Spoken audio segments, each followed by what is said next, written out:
Well, what an awesome start to this week's episode of Collision. Also, hello my friends, and welcome to Ups and Downs for that very show. And yes, I do have some very sad news that this will be the last one that I am doing. We may try and sneak next ones in if we can, but obviously we are out of WrestleMania week. And much like we said on NXT Ups and Downs, before everybody went crazy in the comments, the sad truth is that the video isn't getting the views it does need. And there are other videos that are getting the views that are good, so we need to put more attention into that. Now I want to make it very clear, if I have the power, I would Ups and Downs every single wrestling show that there was. That would also probably eventually kill me, so let's not do that. But I'm still going to be watching Collision. I'm still going to be enjoying it. I still love WWE. I still love AEW. I still love NXT. Let's just park it on the shelf.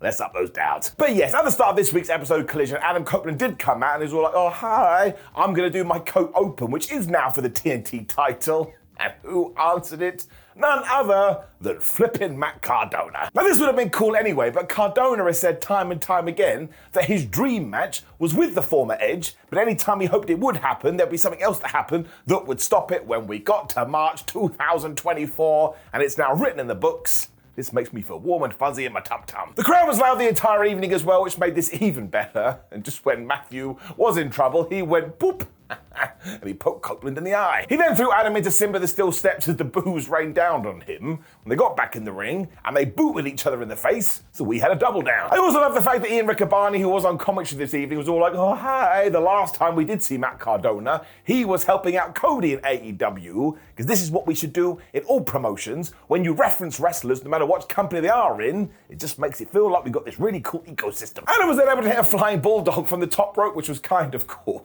when Cardona essentially used the rope to put him in the balls when he hit an impaler DDT and he got a 1-2-ooh. But I tell you this, that was not the best 1-2-ooh of this match, because later on, Adam Copeland went to the spear and Matt Cardona turned that into radio silence and he almost got 3. I kind of bought it. That was never going to happen. Instead, though, Cardona was all like, I'm now going to give you the ultimate wrestling insult, and he went to spear Adam Copeland, but of course that is his move, so then he hit his move, and he got the 1-2-3. So just like that, the Cope Open has set the bar when we went into some story stuff straight away, because the lights went out. When they came back on, Adam Copeland was looking at Malachi Black. Now, he didn't spit the mist, but it was kind of bubbling out of his mouth.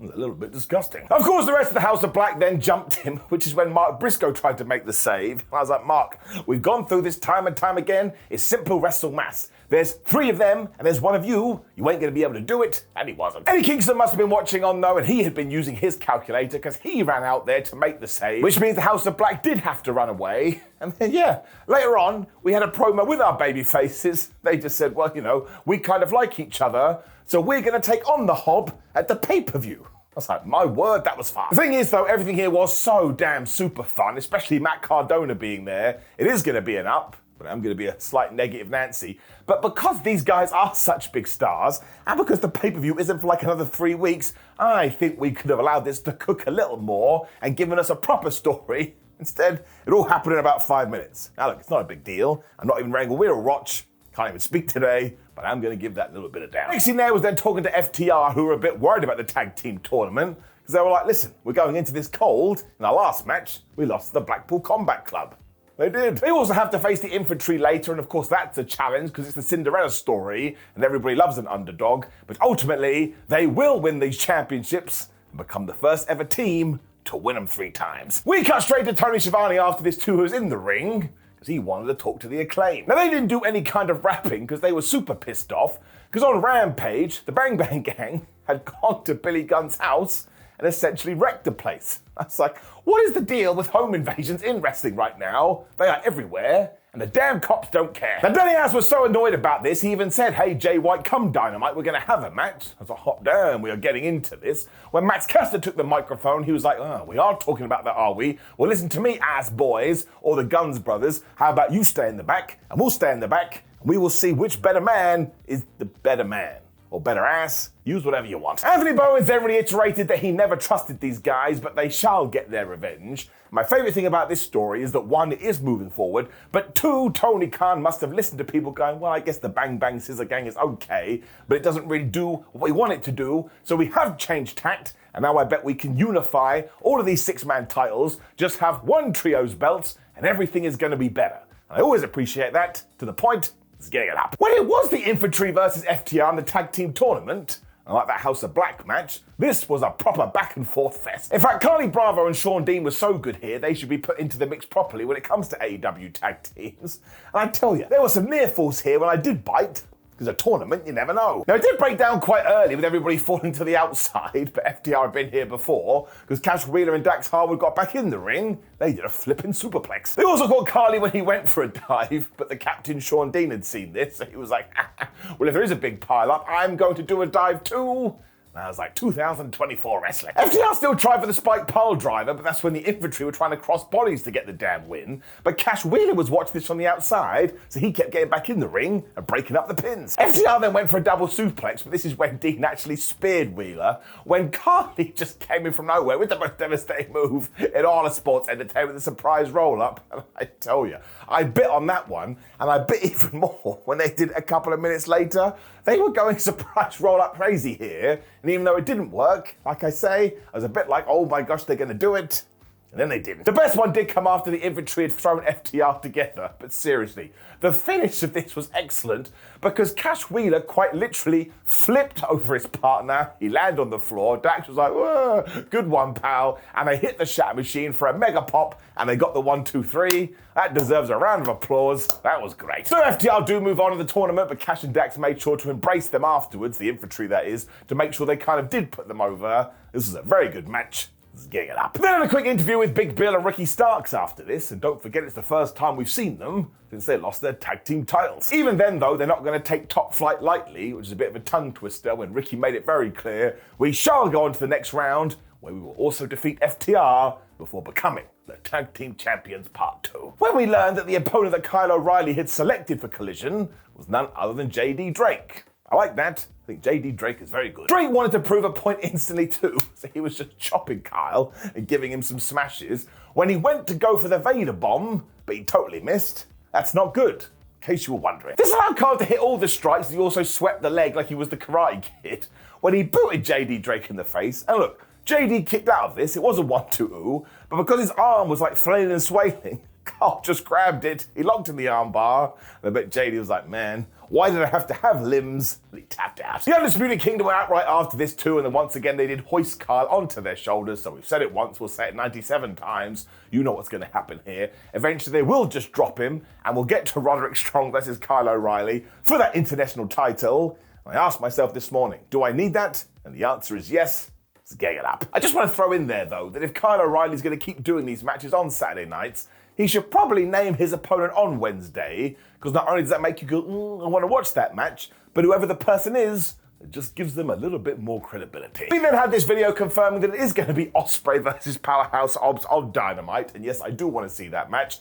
When we went back to the tag team title tournament, it's Big Bill and Ricky Starks versus Top Flight. This was totally scary. Because basically towards the end of this thing, Darius hit this kick off the ropes that landed right on Starks' neck. I don't know what happened here, but man, Ricky went down and he was clearly hurt. This was really, really terrifying. It turns out that we caught an audible as well, because at one point Top Flight most definitely hit the surprise roll-up, and that was meant to be the 3, but clearly nobody had told the refs. He was like, well, I thought the other team were meant to win, so I didn't do it. When Darius just busted out a tornado DDT, and he got the 1, 2, 3, but again, it even took AEW production staff a while to push play on the correct music. I don't think this was the way it was meant to be. So I can only assume what happened here is that Ricky Starks went down. He's like, man, I could be in trouble here. So they did change the finish. But thankfully, after the fact, he went on social media and says he is okay, and this is all I care about. So no ups, no downs, I don't bother about anything like that. I just want people to be healthy, I just want them to be all right, and apparently he is. Wrestling should do more of this. If somebody does get hurt, just end the damn thing. It doesn't matter, after all. There'll be like 742 other matches you can tune into, because wrestling is crazy right now. But yes, I think he is okay. Thank goodness for that. From nowhere, Christopher Daniels then challenged Malachi Black, although I see what we're doing here. Clearly Malachi is going to go after that TNT title, so he needs some wins.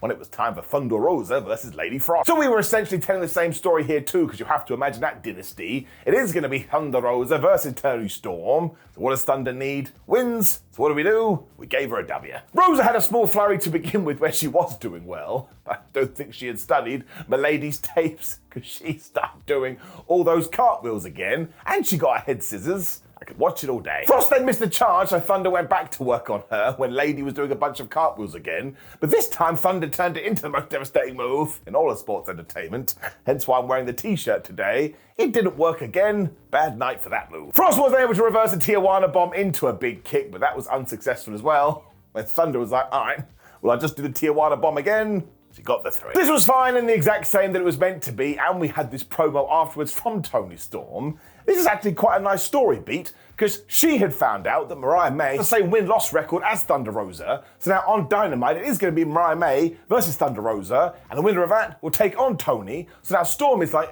Mariah May, you are so smart, whereas Luther was looking at her like, I don't trust you at all. He's got pretty good facial expressions. Storm also called Thunder Rosa Lightning Flower at one point. So I was on the floor. So yeah, I thought this was a good bit of business. Let's get it up. We then got another great video because of course at the pay-per-view it is going to be Will Ospreay versus Bryan Danielson. When we got to our main event, it was the PCC taking on the Righteous and Lance Archer.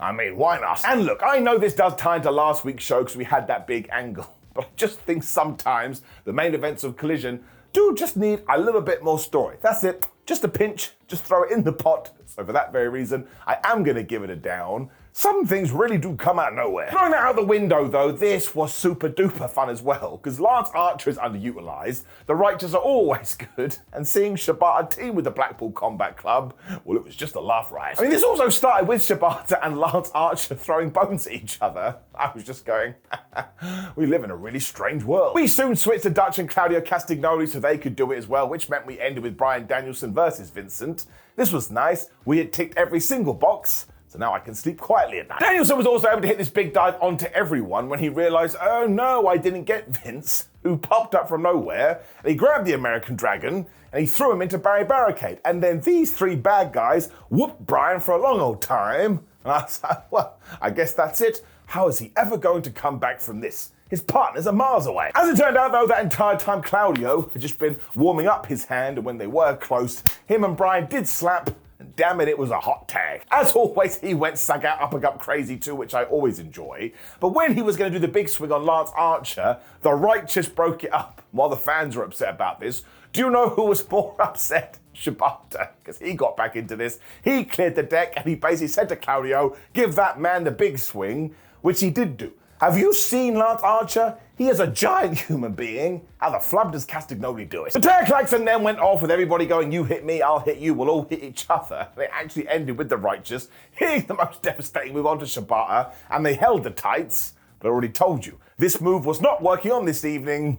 Failed. Claudio then absolutely murked Archer on the outside, which made me laugh because he hit with so much force. And by this point, Shibata was like, well, I am in the ring. He booted Vincent right in the face with the PK, and he pinned him for the 1-2-3. And that made me feel good in my Tootsie Toes, because Shibata always loses. He deserved to get a victory. So once again, this was just a joy to watch because it was so damn entertaining, but I do stand by the fact I think we could add a little bit of depth into these, but it is just wrestling. Who the hell cares? I am totally giving it an up. Which did indeed bring us to the end of Collision, and the show overall is going to get an up because, like I say, it was a good time. And if and when I can, of course, I'll throw in the odd ups and downs for Collision. But hey ho, we have to go with the business decisions, which I do understand. But I just want everybody to keep smashing it. That's what it's all about. Now, please do click the video on the screen, which is ups and downs, or smack it down, so we can talk about that show as well. Like the video, share the video, and subscribe. Leave me a comment below and do all of those things. Otherwise, take care, my friends. I am now going to fly out to WrestleMania, so I hope to see you out there. Make sure you have the best time. Take care, and see you soon.